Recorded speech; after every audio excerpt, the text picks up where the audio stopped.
عدل، حق والے کو اس کا صحیح حق مل جانا ہی عدل ہے۔ مجرم کو اس کے جرم کے مطابق سزا مل جائے تو عدل قائم ہو جاتا ہے۔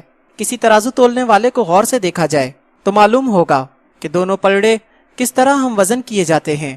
اسی ہم وزن کرنے کو عدل کرنا کہتے ہیں۔ ترازو کو ڈنڈی نہ مارنا چاہیے، کم تولنا، کم وزن کے اوزان استعمال کرنا عدل نہیں، ظلم ہے۔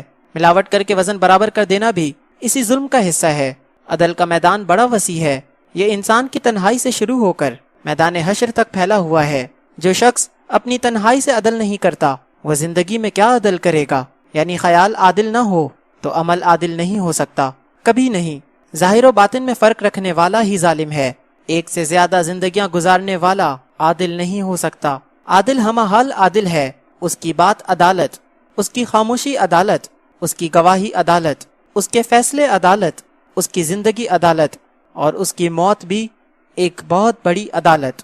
حکم ہے کہ میزانی کو ڈنڈی نہ مارو، حق کو باطل کا لباس نہ پہناؤ، حق بات کا برملا اظہار کرنے سے قطعاً نہ ہچکچاؤ۔ حق حق ہے، اسے بیان ہونا چاہیے۔ حق پر پردہ ڈالنے والے کب تک کتمان کریں گے؟ آخر سورج نے نکل آنا ہے، زمین میں چھپے ہوئے راز تک ظاہر ہو جائیں گے، نکلا ہوا اگلنا پڑے گا۔ یہ امانت گاہ ہے، یہاں سے صرف عادل ہو کر گزرنا ہے۔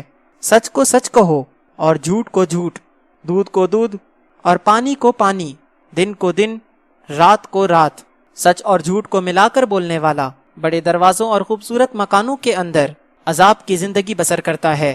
لوگ اسے خوش سمجھتے ہیں اور وہ جانتا ہے کہ خوشی نام کی کوئی چیز اس کے پاس نہیں آ سکتی۔ البتہ وہ شعور ضبط غم کو خوشی کہہ کر اپنے آپ کو دھوکہ دے سکتا ہے۔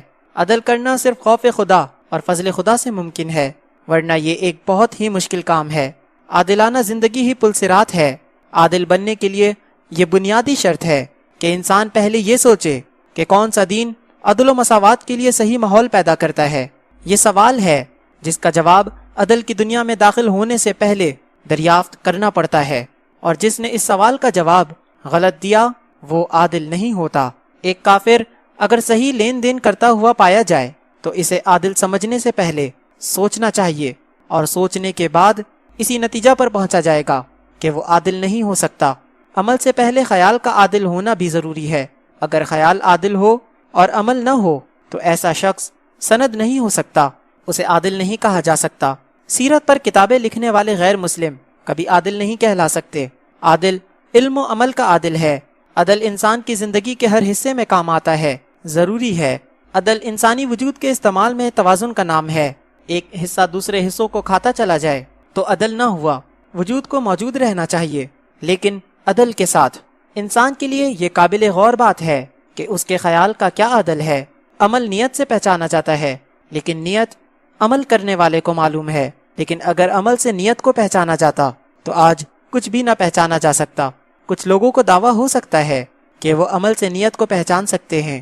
اسی بے بنیاد دعویٰ کی قطعی نفی کے لیے تو ارشاد نبوی صلی اللہ علیہ وآلہ وسلم ہے کہ اعمال نیت سے ہیں۔ خیال کی اصل پہچان تو خیال دینے والے کو ہو سکتی ہے۔ خیال کی تخلیق وہی ذات فرماتی ہے جو انسان کو پیدا کرتی ہے۔ خیال انسانوں کی طرح پیدا ہوتے رہتے ہیں، اچھے برے، لیکن تربیت اور نصیب سے یہ ممکن ہے کہ ہم اچھے خیال حاصل کریں اور ان کو عمل کی تقویت دے کر ان کے ساتھ اور اپنے ساتھ عدل کریں۔ عادل کے لیے اپنے خیال کا جائزہ لینا ضروری ہے۔ وہ اپنے دل کے دروازے پر دربان بن کر بیٹھ جائے تاکہ خیالات کے آنے اور جانے کا علم ہو، اور یہی عدل کا تقاضا ہے۔ اپنی پاکیزہ لائبریری میں غیر پاکیزہ کتاب کا نہ رکھنا ہی عدل ہے، اور دوستوں کی فہرست میں کوئی ایسا نام نہ آنے پائے جو کسی طرح بھی عدل کی راہ میں رکاوٹ بن سکنے کی صلاحیت رکھتا ہو۔ خیال کے عادل کے لیے ضروری ہے کہ وہ نگاہ کا عادل بھی ہو۔ اس شخص کی نظر عادل ہو سکتی ہے جو حقوق اور حدود سے آشنا ہو۔ اسے معلوم ہونا چاہیے کہ اپنا کیا ہے اور پرایا کیا ہے۔ اس کے پاس پہچان ہونی چاہیے کہ جو چیزیں گھر میں استعمال ہو رہی ہیں وہ کہیں دفتر کی تو نہیں۔ جو پیسہ وہ استعمال کر رہا ہے وہ کسی دوسرے انسان سے غلط بیانی کر کے تو حاصل نہیں کیا گیا۔ نگاہ کا عدل بڑا قوی ہے۔ نگاہ کا عادل وہ ہے جسے دوسرے کی بیٹی میں اپنی بیٹی نظر آئے، اور جسے اپنے حق سے زیادہ لینے والے بیٹے سے پہلے دوسروں کے حق سے محروم بیٹوں کا خیال آئے۔ صاحبان اقتدار کے لیے نگاہ کا انصاف بہت مشکل ہے، اور اگر کہیں نگاہ عادل ہو جائے تو بس پھر بیڑا ہی پار ہو جائے۔ زبان کا عدل بھی بہت ضروری ہے۔ ہم کیا کہہ رہے ہیں، کیوں کہہ رہے ہیں، کس کے بارے میں کہہ رہے ہیں، کس سے کہہ رہے ہیں، یہ جاننا ضروری ہے۔ کلام کے پیچھے کلیم کی شخصیت ہوتی ہے۔ اللہ کا کلام کسی اور کے کلام کے مقابلے میں اتنا ہی بڑا ہے جتنا اللہ تعالیٰ خود۔ اسی طرح پیغمبر صلی اللہ علیہ وآلہ وسلم کی بات کو باتوں کا پیغمبر سمجھو۔ عدل یہ ہے کہ کلام کو کلیم کی عظمتوں کے حوالے سے سمجھو، ورنہ یہ تو عام مشاہدہ ہے کہ میٹھی زبانوں میں تقریر کرنے والے سماجی زندگی کی شریانوں میں زہر گھول رہے ہیں۔ عجیب بات ہے کہ لوگ سیاست میں معمولی مقام حاصل کرنے کے لیے قرآن بولتے ہیں، حدیث بولتے ہیں، اقبال اور روم بولتے ہیں، فصاحت و بلاغت بولتے ہیں، اور مقصد ووٹ۔ عدل کیا ہے؟ فصیح البیان نظر آنے والا مرتبے کا لالچی انسان۔ دراصل فصیح البیان نہیں، یہ آدمی عادل نہیں، یہ دوسروں کے مضامین یاد کر کے اپنے بنا کر پیش کرتا ہے، اور یہی بات عدل کے خلاف ہے۔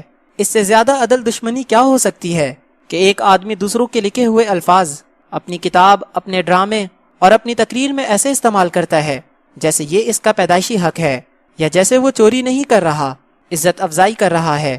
تعلق کی اور بات ہے، اپنوں کی چیزیں اپنی ہی ہوتی ہیں۔ بہرحال ہمیشہ سچ بولنے والی زبان ہی مشکل کے لمحات میں سچ بولے گی۔ ہمیشہ عدل کرنے والے، گفتگو میں عدل قائم رکھنے والے اپنے فیصلوں میں ضرور عدل کریں گے۔ کسی منصف کے لیے عدل فیصلے کا نام نہیں، عدل زندگی کا نام ہے۔ اس کی زبان ہمیشہ عدل بولتی ہے، گھر ہو یا عدالت، وہ ضرور عدل کرتا ہے۔ اگر سیاست میں عدل آ جائے تو یہ ملک کہاں سے کہاں ترقی کر جائے۔ سیاسی بزرگ عدل کے بزرگ نہیں ہوتے۔ سیاست میں سب کچھ جائز ہے، اور یہی بات عدل میں ناجائز ہے۔ ہم اپنے نظام عدل کو خدائی نظام عدل کے مطابق بنائیں، نہ کہ خدائی نظام عدل کو اپنے تقاضوں کے مطابق۔ عدل اور میزانی کا صحیح میدان تو میدان حشر ہی ہوگا، لیکن اس میدان میں اترنے سے پہلے ایک نقطہ قابل غور ہے۔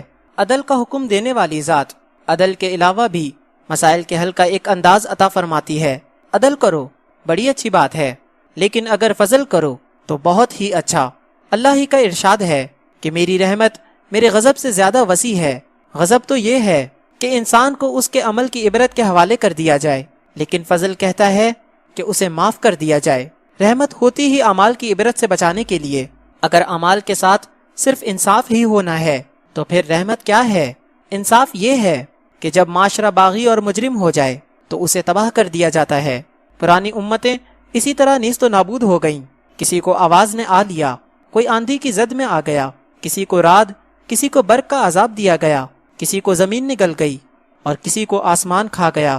لیکن عرب کا معاشرہ اسلام سے قبل تمام خامیوں کے باوجود تباہ نہیں کیا گیا۔ اللہ مالک ہے عدل کا، فضل کا۔ اس نے خیال کیا چلو اس معاشرے پر رحم بھیج دیا جائے، بلکہ ان پر رحمت للعالمین صلی اللہ علیہ وآلہ وسلم کو بھیج دیا جائے۔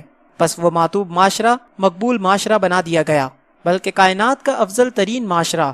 ہمارے قانون میں مجرم کے لیے سزا رکھی گئی ہے، یہی عدل کا تقاضا ہے۔ لیکن مذہب نے گناہ گار کے لیے استغفار کا موڑ رکھا ہے۔ کوئی خوش نصیب چاہے تو توبہ کر کے واپس لوٹ سکتا ہے۔ یہی ہے فضل کا اظہار، رحمت کی دلیل اور انسان کی خوش نصیبی کے امکانات۔ ہر خطرہ خطرناک نہیں ہوتا، ہر سانپ ڈستا نہیں ہے۔ خطرات کے باوجود زندگی کو امن و امان سے چلانے والے نے فضل اور رحم کے لنگر جاری رکھے ہیں۔ اپنی نیک اعمالیوں پر ناز نہیں کرنا چاہیے، اس سے عدل کی بجائے فضل مانگتے رہنا چاہیے، کیونکہ وہ بقول میاں محمد عدل کرے تے تھر تھر کنبن اچیاں شانہ والے، فضل کرے تے بخشے جاون میں جے منہ کالے۔ یعنی اگر اللہ عدل کرے تو بڑے بڑے جہاندار اور جہانگیر لوگ اس کے آگے کانپتے رہیں گے، اور وہ فضل کرے تو شاعر جیسا بدامال بھی بخشش سے مالا مال کر دیا جائے گا۔ عدل کرنا چاہیے، فضل ہونا چاہیے، غصہ ختم ہونا چاہیے، جرم کی معافی ہونی چاہیے۔